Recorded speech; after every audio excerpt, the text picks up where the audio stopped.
Let's begin with something most people never want to admit. Sometimes the reason people continue disrespecting you is because you keep giving them permission to do it. Not verbally. You may never say, "You are allowed to treat me badly," but permission is communicated through your actions. When someone repeatedly crosses a boundary and you continue accepting it without changing your response, they learn something very important about you. There is no real consequence for their behavior. And once someone realizes that, the behavior usually becomes easier for them to repeat. Think about how often people make excuses for disrespect. That's just how he talks. She was angry. They didn't mean it. Maybe I'm being too sensitive. I don't want to create drama. These sentences can sound reasonable, but there is a dangerous difference between understanding someone's mistake and repeatedly accepting their pattern. Everyone makes mistakes. Everyone loses their temper. Everyone says something they regret. The problem begins when disrespect stops being an accident and becomes a habit. You need to understand that self-respect is not about believing you are better than everyone else. It is about refusing to participate in situations where your dignity is constantly being treated as negotiable. You can be humble without being weak. You can be kind without being available for exploitation. You can forgive someone without giving them unlimited access to hurt you again. And you can love somebody while still deciding that certain behavior is unacceptable. A boundary is not an angry speech. A boundary is not a threat. A boundary is a clear understanding of what you will and will not accept, followed by action when that standard is violated.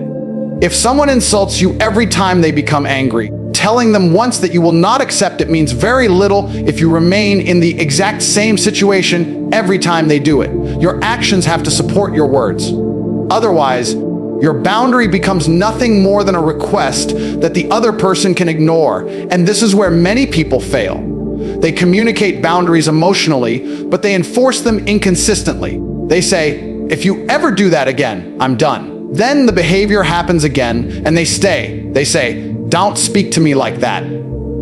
The person does it again, and they continue arguing for hours. Eventually, the other person realizes that the boundary was never a boundary. It was simply an emotional reaction. Real strength is much quieter than that. You don't need to scream. You don't need to threaten. You don't need to prove that you're powerful. Sometimes the strongest response is simply changing your availability. You stop giving access. You stop participating in the argument. You stop explaining the same standard to someone who clearly understands it. You allow their behavior to reveal their character, and then you make your decision based on what you see. But there is another form of disrespect that people often overlook: humiliation disguised as humor. Someone constantly makes you the target of jokes, embarrasses you in front of others, mocks your ambitions, attacks your appearance, or deliberately says things they know will hurt you.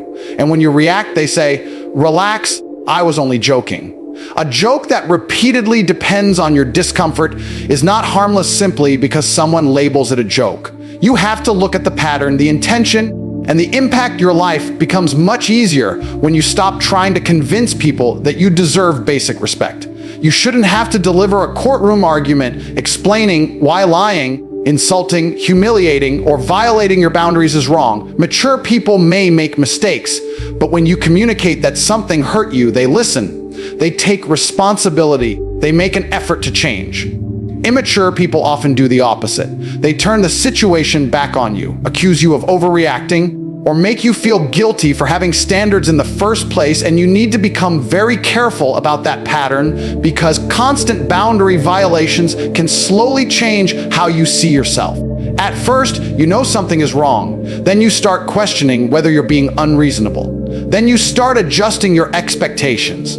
Eventually, you stop expecting respect at all. That is how people lose themselves, not in one dramatic moment, but through hundreds of small compromises where they choose temporary peace over their own dignity. Understand this. Keeping peace at any cost is not peace. Sometimes it is simply avoidance. You avoid confrontation because you fear losing someone. You tolerate disrespect because you fear being alone. You accept humiliation because you fear what other people will think. You remain silent because speaking up feels uncomfortable. But every time you betray your own standards just to keep someone else comfortable, You create an internal conflict that eventually becomes heavier than the conflict you were trying to avoid. You don't need to become cold or cruel. You don't need to treat everyone with suspicion. You simply need standards. Give people room to make honest mistakes. Give people an opportunity to correct themselves. But pay attention to what happens after the opportunity is given. Do they take responsibility, or do they repeat the same behavior? Do they respect the boundary, or do they test it again? Do they apologize and change, or do they apologize only because they want access to you again? Because words can be impressive, but patterns are difficult to fake forever. The goal is not to remove every difficult person from your life. The goal is to become so clear about your standards that you no longer confuse tolerance with strength. Sometimes strength means having a difficult conversation. Sometimes it means giving someone another chance. And sometimes strength means recognizing that the same lesson has been repeated enough times and choosing not to participate anymore. When you stop tolerating constant disrespect, something changes inside you. You become more selective with your time. You become more deliberate with your relationships. You stop chasing validation from people who constantly undermine you. You stop negotiating with behavior that has already shown you exactly what it is. And most importantly, you begin to understand that self-respect is not something another person gives you. It is something you demonstrate through the decisions you make when your standards are tested. There is a difference between dealing with an imperfect human being and allowing someone to repeatedly manipulate your reality. Everyone makes mistakes. Everyone sometimes says the wrong thing, misunderstands a situation, or reacts emotionally. But manipulation is different because it creates a pattern where someone attempts to control your decisions, emotions, or perception for their own benefit. And if you keep accepting that pattern simply because you care about the person, eventually you stop trusting your own judgment. One of the most dangerous forms of manipulation is making you question what you already know happened. Someone says something hurtful, you confront them, and suddenly the conversation becomes about why you are supposedly too sensitive. Someone breaks a promise, and instead of addressing the broken promise, they tell you that you are demanding too much. Someone lies, gets caught, and somehow you become the problem because you asked questions. Pay attention to that. When accountability constantly disappears and the blame repeatedly lands on you, you are no longer having a normal disagreement. You may be dealing with a destructive pattern of emotional control. This is why you have to stop judging people only by their words. Words are easy. Promises are easy. Apologies are easy. What matters is the pattern that follows. Someone can tell you they respect you while repeatedly disrespecting your boundaries. Someone can tell you they love you while repeatedly betraying your trust. Someone can promise that they will change while making absolutely no meaningful effort to change. If you keep believing the promise while ignoring the pattern, you are not protecting yourself. You are protecting the illusion of who you wish that person would become. And betrayal deserves serious attention because trust is not built through one conversation. It is built through consistency. When someone deliberately breaks your trust, the issue is not simply the event itself. The deeper issue is what happens afterward.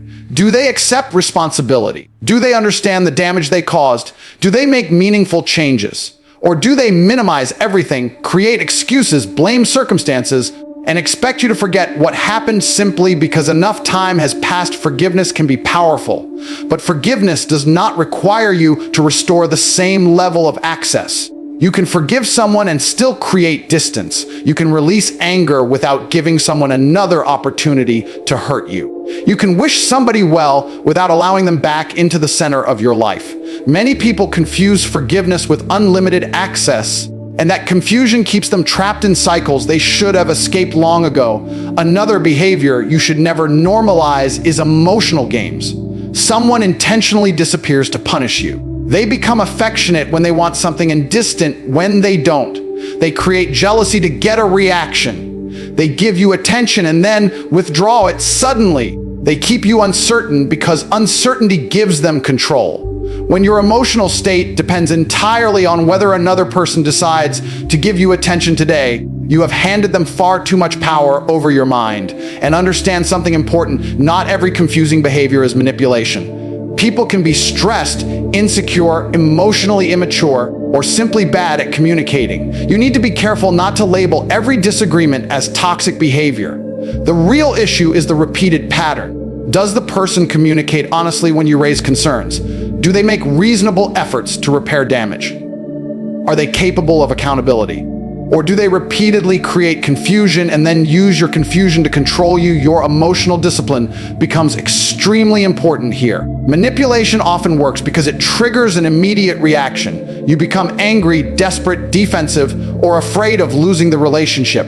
Then you respond impulsively, and the manipulative person gains control of the situation. One of the strongest things you can learn is to slow down. You do not have to answer every accusation immediately. You do not have to defend yourself against every ridiculous claim. You do not have to prove your worth to somebody who has already decided to misunderstand you. Take a step back and observe. Ask yourself what is actually happening. Look at the facts. Look at the pattern. Look at whether their actions match their words. This simple pause can protect you from making emotional decisions that you will regret later, and never allow guilt to become the price of having boundaries. Manipulative people sometimes make you feel guilty for saying no. They may say you have changed, that you are selfish, that you don't care anymore, or that you are hurting them simply because you refuse to give them what they want. But somebody being disappointed by your boundary does not automatically mean your boundary is wrong. You are responsible for how you treat people. You are not responsible for controlling every emotion another person experiences when you make a healthy decision for yourself. That distinction is essential. Otherwise, you will spend your entire life trying to keep everyone happy while quietly becoming miserable yourself. The same principle applies to lies. A single lie does not automatically define an entire person because human beings are complicated, but repeated dishonesty destroys the foundation of trust. If you constantly have to investigate, verify, question, and decode everything someone tells you, the relationship has already lost something fundamental. Trust should not require you to become a detective. The strongest response to manipulation is not becoming manipulative yourself. It is becoming harder to manipulate because you know your values, understand your boundaries, and trust yourself enough to walk away from situations that repeatedly violate them. You don't need revenge. You don't need to play emotional games back. You don't need to prove that you can hurt someone more than they hurt you. That only keeps you connected to the same unhealthy dynamic. Instead, become observant, become calm, become selective. Let people reveal themselves through consistency. When someone makes a mistake, look at how they respond to accountability. When someone breaks your trust, look at whether they rebuild it through actions. When someone manipulates you, look at whether the behavior changes after you establish a clear boundary. Because eventually, the truth becomes visible through patterns. No matter how convincing the words may sound, there comes a point in your life when you have to stop asking, "How can I make this person understand?"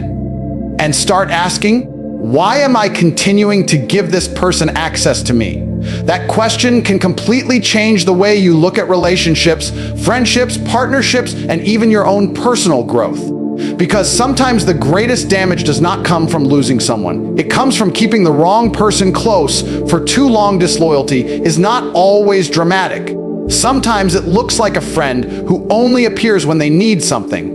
Sometimes it looks like someone who supports you privately but undermines you publicly. Sometimes it looks like a person who celebrates your failures more than your successes because your progress makes them uncomfortable. Sometimes it is someone who repeatedly breaks commitments and expects you to keep understanding. And sometimes it is simply the realization that you are always there for them while they are mysteriously unavailable whenever you need them.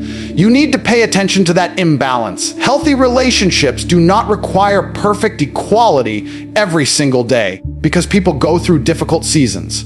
But over time, there should be some form of mutual respect, consideration, and effort. If one person is constantly giving while the other is constantly taking, eventually the relationship stops being a relationship and becomes an arrangement where one person benefits from the other person's loyalty. And this is where good-hearted people often get trapped. They think, maybe if I give more, they will appreciate me. So they give more time, more attention, more chances, more forgiveness, more money, more emotional energy. more opportunities to prove themselves. But generosity without boundaries can become an invitation for exploitation. The wrong person does not see your kindness as something valuable. They see it as a resource they can repeatedly access. That does not mean you should become selfish. It means you need to become discerning. There is a massive difference between being generous and being endlessly available. There is a difference between helping someone through a difficult moment and allowing someone to make their problems your permanent responsibility. There is a difference between supporting someone and allowing them to constantly drain your energy while making no effort to improve their own situation. Your time is a resource. Your attention is a resource. Your emotional energy is a resource. Your focus is a resource. And if you give all of these away without thinking, you will eventually have nothing left for your own goals. You cannot build a meaningful life while constantly putting out fires created by people who refuse to take responsibility for their own behavior. This is why protecting your peace is not selfish. Peace does not mean avoiding every difficult conversation. Peace means refusing to live in unnecessary chaos. If someone constantly brings drama into your life, constantly creates conflict, constantly demands explanations, constantly tests your patience, and constantly turns simple situations into emotional battles, eventually you have to ask whether maintaining that relationship is worth the cost. Look at your life honestly. How many hours do you spend thinking about someone who constantly frustrates you? How much mental energy do you spend trying to understand someone who refuses to communicate clearly? How often do you check your phone because you are waiting for a response from someone who repeatedly makes you feel insignificant? How much time do you waste proving your loyalty to someone who has never demonstrated the same loyalty to you? That is not peace. That is emotional captivity, and sometimes you have to accept a difficult truth. Not everyone deserves the same level of access to you. Your kindness should not eliminate your standards. Your history with someone does not automatically guarantee them a permanent position in your future. Just because you have known somebody for 10 years does not mean you have to tolerate 10 more years of behavior that destroys your confidence and peace. People often stay in unhealthy relationships because they are afraid of wasting the time they have already invested. They think, but I've known this person for so long. We have been through so much. What about all the memories? But time invested in something does not mean you are obligated to keep investing forever. Sometimes the most mature decision is recognizing that the relationship you once valued no longer fits the person you are becoming, and this is where consequences matter. If you repeatedly communicate a boundary but never change your behavior when that boundary is violated, nothing changes. Consequences do not have to be revenge. They can simply mean reducing access, creating distance, ending a conversation, refusing to participate in drama, or walking away from a relationship that has become destructive. The purpose is not to punish someone. The purpose is to protect yourself. You also need to stop confusing loyalty with self-abandonment. Loyalty is valuable when it is mutual and earned. But loyalty should never require you to betray your own values. If someone expects you to defend behavior you know is wrong, lie for them, sacrifice your goals for them, or repeatedly accept disrespect because of your history together, that is not healthy loyalty. That is pressure. A strong person can care deeply without becoming controlled by attachment. You can love people and still have standards. You can remember the good times and still acknowledge the bad patterns. You can appreciate what someone once meant to you and still decide that your future requires distance. Your peace becomes easier to protect when you stop trying to convince everyone to understand your decision. You don't need everyone to agree with your boundaries. You don't need approval from the person whose behavior forced you to create those boundaries. Sometimes people will call you cold because they no longer have the same access to you. They may say you changed, and maybe you did. Maybe you finally became disciplined enough to stop sacrificing yourself for relationships that were never reciprocal. That is not weakness. That is growth. The goal is not to build a life where nobody can ever disappoint you. That is impossible. The goal is to build a life where disappointment does not destroy you because you know how to respond to it. You observe behavior. You communicate clearly. You give reasonable opportunities for correction. And when the same destructive pattern continues, you make a decision based on reality rather than potential, because your future deserves your attention. Your goals deserve your energy. Your mind deserves peace. And the people you keep closest to you should contribute to your growth, your stability, your character, or at the very least respect the person you are trying to become rather than constantly pulling you backward through repeated disloyalty, exploitation, and unnecessary chaos. The truth is, the quality of your life is deeply connected to the standards you are willing to defend. You cannot control how every person behaves, but you can control who receives continued access to your time, energy, attention, and trust. Disrespect, manipulation, betrayal, exploitation, humiliation, and repeated boundary violations should never become normal, simply because you have become used to them. Remember, having standards does not mean becoming arrogant, cruel, or unforgiving. It means understanding your value well enough to stop negotiating with behavior that repeatedly destroys your peace.